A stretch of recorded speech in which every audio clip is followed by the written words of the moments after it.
Do you remember Good Times? The show that once made millions of families burst into laughter with its iconic lines? Yet for those who created it, those golden days often marked the beginning of their darkest years. One star vanished without a trace. A young talent was rejected by Hollywood, and another spent half a lifetime battling illness. Get ready, because the familiar faces from the Evans household will leave you stunned when you see them now and hear their full story. Ralph Carter as Michael Evans, the forgotten child star. Ralph Carter was born on May 30th, 1961, in New York City. When the 13-year-old boy stepped onto the screen as Michael Evans, audiences saw in his eyes intelligence, sensitivity, and hope, the very ideals every black family of that era longed for. Carter quickly became one of the most beloved young actors of his generation, but he was also among the first to pay the price of fame. After rising to stardom, Carter tried to escape the shadow of his wholesome teen image by returning to Broadway. In Raisin, 1973, he won the Drama Desk and Theatre World Awards and received a Tony nomination at just 13, a rare feat in American musical history. But the entertainment industry had little patience for former child stars. When Hollywood's doors closed, Carter chose a quieter path, dedicating himself to stage arts. Growing up too fast under the spotlight, Carter came to understand that fame isn't always a reward. He went through periods of crisis and obscurity, but his family kept him grounded. In 2025, Ralph Carter is 64 years old and still performs occasionally in small theater productions around New York. His net worth is estimated at around $1 million, enough to sustain his passion and provide for his family. Esther Rolle as Florida Evans, The Price of Dignity. Esther Rolle was born on November 8, 1920, in Pompano Beach, Florida. At 54, she portrayed Florida Evans, the strong, hard-working black mother whose character became a symbol of resilience for millions of American families. Yet to preserve that image, Esther paid with her own health and spirit. Throughout her career, she fought relentlessly for the fair representation of black women on screen.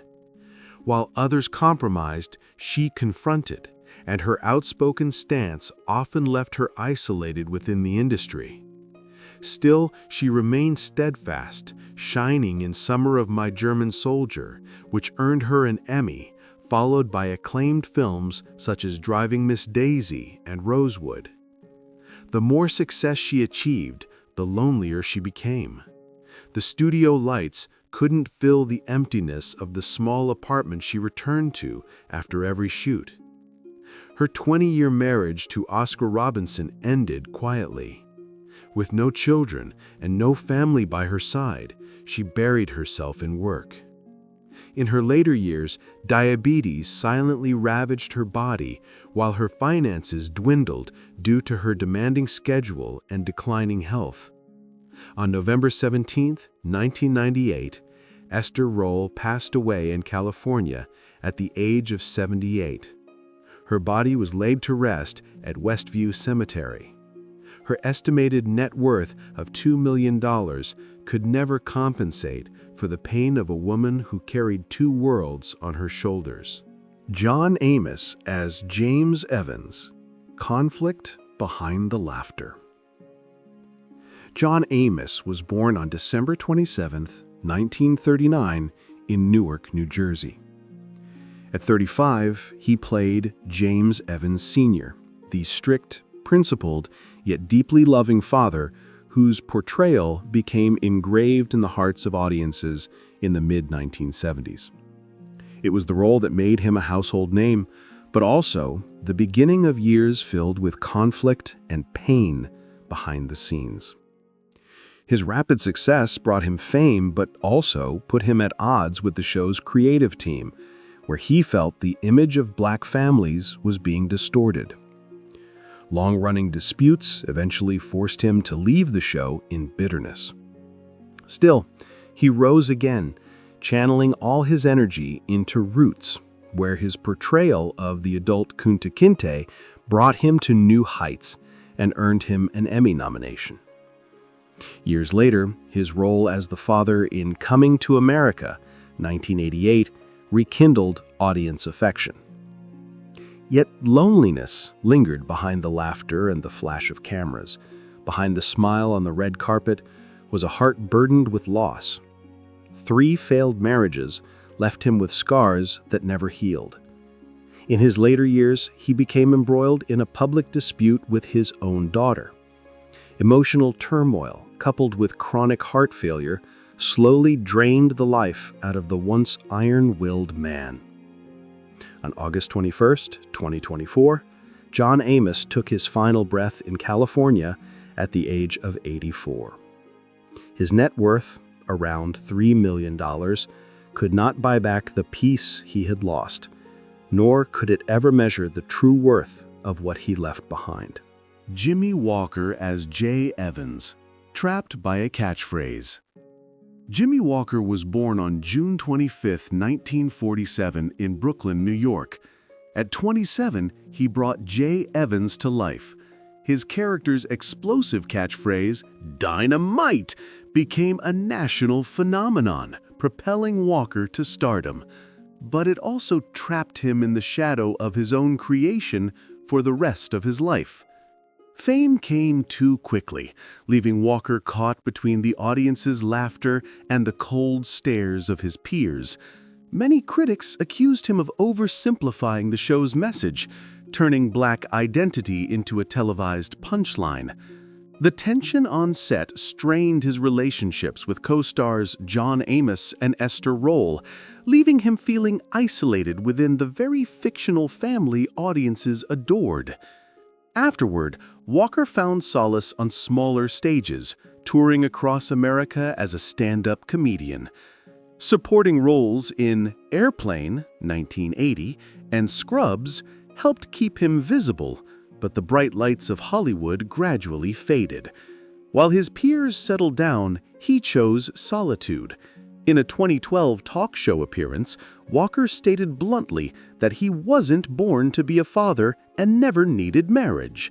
Loneliness became the price of freedom, and that freedom at times felt heavier than chains. Today, Jimmie Walker is 78 years old. He still performs on stage, taking his dynamite energy to small theaters where middle-aged audiences laugh more out of nostalgia than pure joy.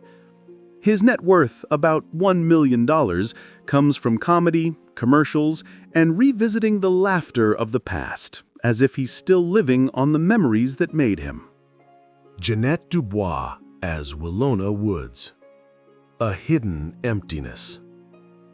Jeanette Dubois was born on August 5, 1932, in Philadelphia, Pennsylvania. At 32, she brought to life Willona Woods, the witty, confident, and charming neighbor everyone loved. Beneath her humor, Dubois infused rare vitality and emotional depth.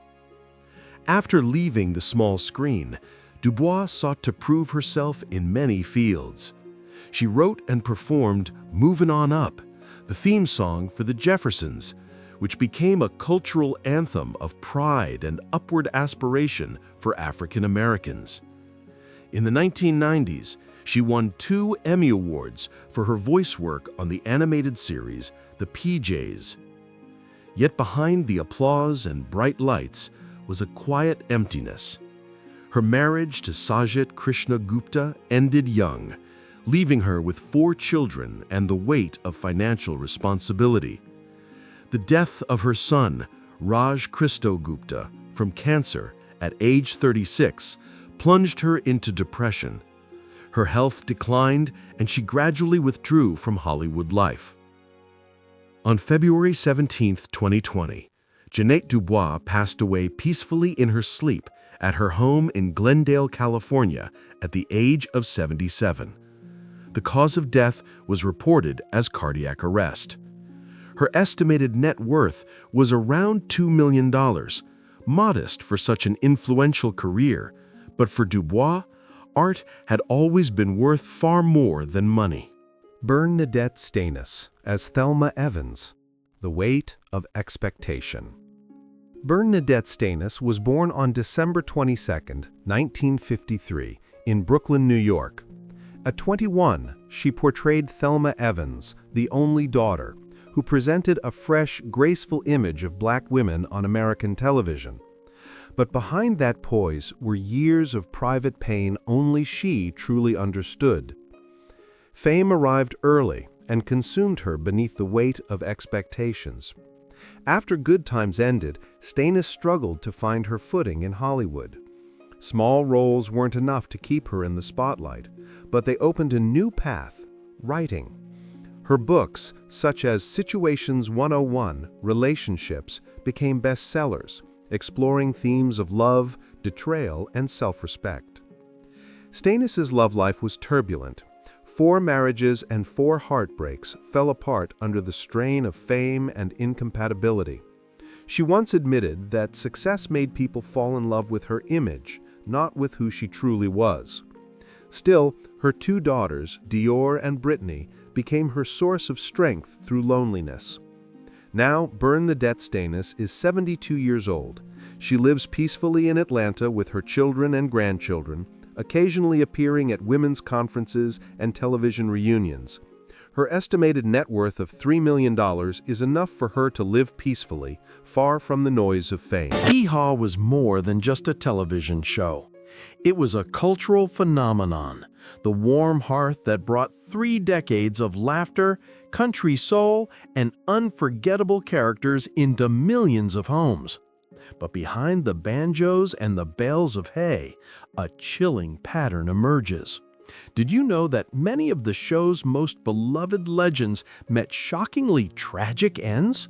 From mysterious, violent murders to battles with crippling addiction and devastating illness, their public smiles mask deep private scars.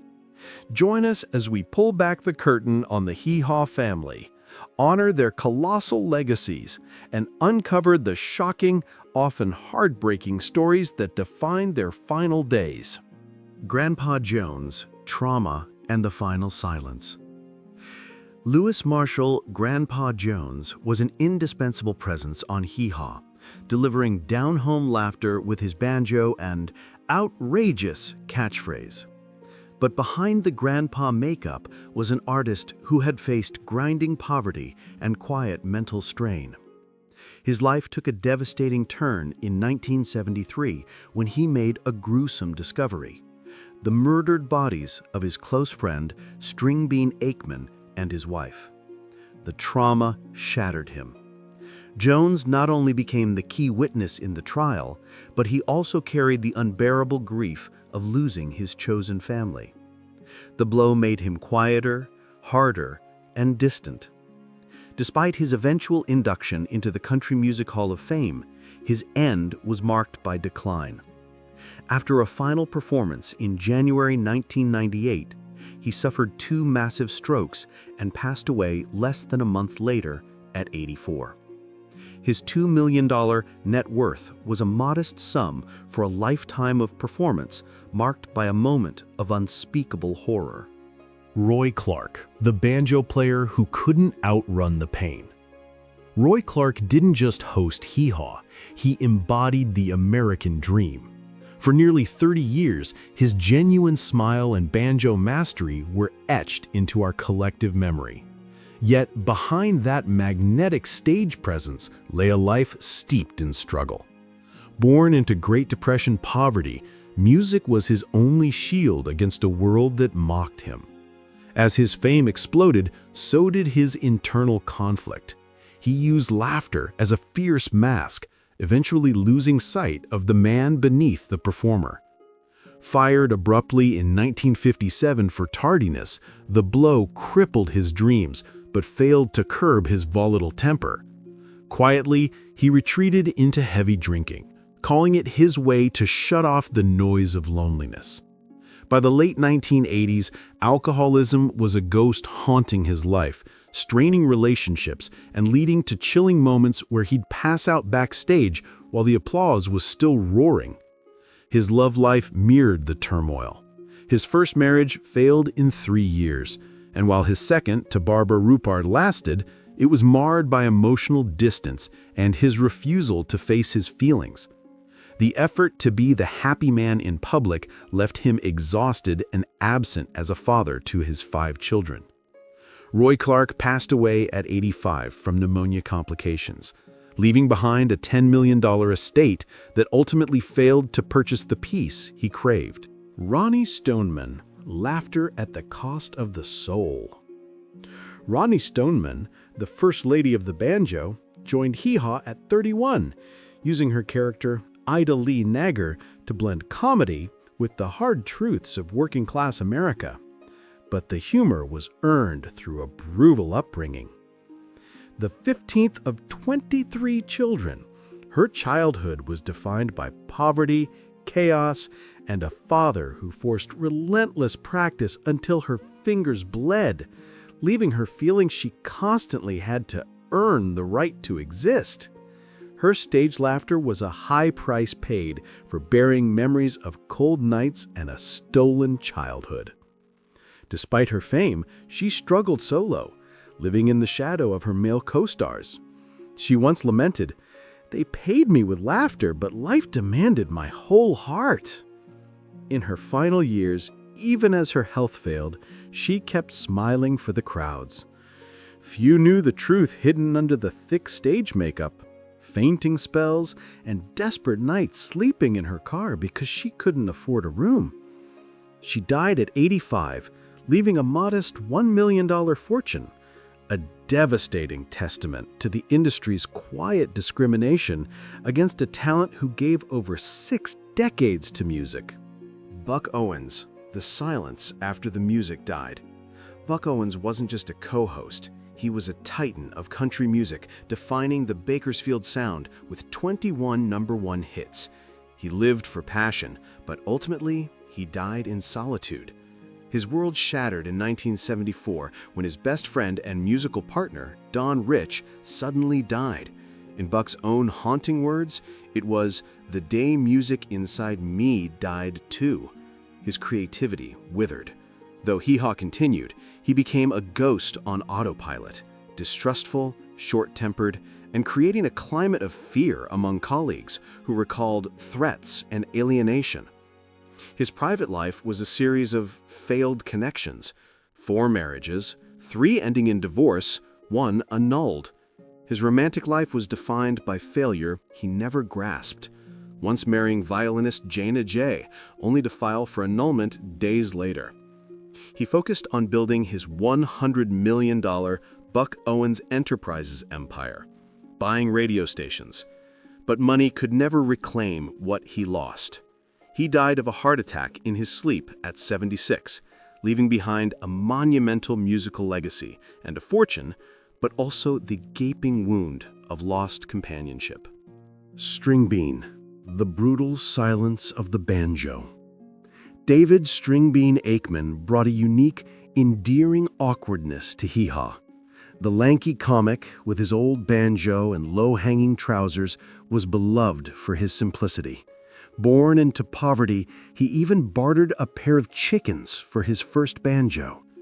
Having witnessed the Great Depression's banking collapses, Stringbean had a fierce distrust of financial institutions. He kept his modest $2 million worth of cash hidden in his small wooden Tennessee home. Rumors of cash in the walls circulated among entertainers, setting the stage for a fate as brutal as it was shocking. On the night of November 10, 1973, after performing at the Grand Ole Opry, Stringbean and his wife, Estelle, returned home.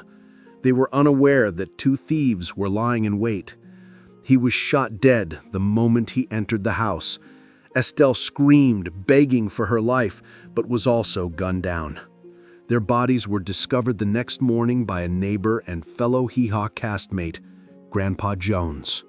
The double murder shocked the nation, turning the frail, beloved performer into a tragic symbol of innocence lost in a ruthless world. Minnie Pearl, the price tag of a smile. Minnie Pearl was the soul of hee-haw, the charming country gal whose greeting, "Howdy, I'm just so proud to be here," and $1.98 price tag on her hat instantly lifted spirits. But her humor was forged in turmoil, illness, and quiet loneliness. Her reputation was nearly destroyed in the late 1960s when the Minnie Pearl's fried chicken restaurant chain collapsed in a massive financial scandal. Dragged into investigations and publicly shamed, she spent years weighed down by guilt and betrayal. Her greatest pain came with a diagnosis of breast cancer in the early 1990s. Chemotherapy and a double mastectomy shattered her, but she transformed into a beacon of courage, becoming a renowned spokesperson for cancer awareness. Her journey ended in heartbreaking quietness. In June 1991, a sudden stroke ended her ability to perform. Her final years were spent in a nursing home, the stage lights gone for good. She passed away at 83, leaving a legacy of resilience and a reminder that even the sunniest performers can carry the heaviest burdens. Tammy Wynette, the First Lady's tumultuous heart. Tammy Wynette captivated hee-haw with heartfelt ballads, but her life story was one of poignant, self-destructive tragedy.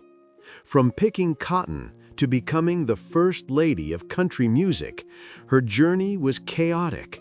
She endured a cascade of stormy marriages, one ending in depression and electroshock therapy, another filled with lawsuits, and her fiery romance with George Jones marked by arguments, addiction, and even a gunshot wound. Her final marriage was marred by accusations of emotional abuse and financial control, leading to her dependence on strong medication. Under pressure, she developed chronic pain after a hysterectomy, undergoing numerous surgeries and becoming tragically dependent on Demerol, Valium, and Dilaudid. She died at 55 from a pulmonary blood clot after years of battling chronic illness and painkiller dependency, leaving a $10 million legacy that speaks volumes about the price of her fame. Junior Samples, the hidden weight of laughter. Junior Samples was the iconic, bumbling used car salesman who brought 14 years of laughter a hee-haw. But behind the easy smile was a life far from easy. He battled a severe drinking problem which fueled fights, anger, and loneliness. Though he kept a cheerful front on TV, he quietly felt tormented by the fact that his turbulent home life alienated him from his 5 children. He was deeply self-conscious about his background and his massive weight, which approached 400 pounds. This weight, combined with unhealthy habits, contributed to the sudden heart attack that ended his life at just 57 years old. His death stunned the entertainment world and underscored the reality that $1 million fortune, his estimated net worth, meant little against a lifetime of internal struggle. The stars of hee-haw left behind an indelible legacy of country humor and unforgettable music. Their stories, however, are a powerful reminder that behind every staged laugh, there were profound personal battles, deep emotional scars, and for too many, a tragic final curtain. Who is your favorite hee-haw personality, and what does learning the dark truth behind their fate mean to you? Share your thoughts in the comments below, and don't forget to like and subscribe.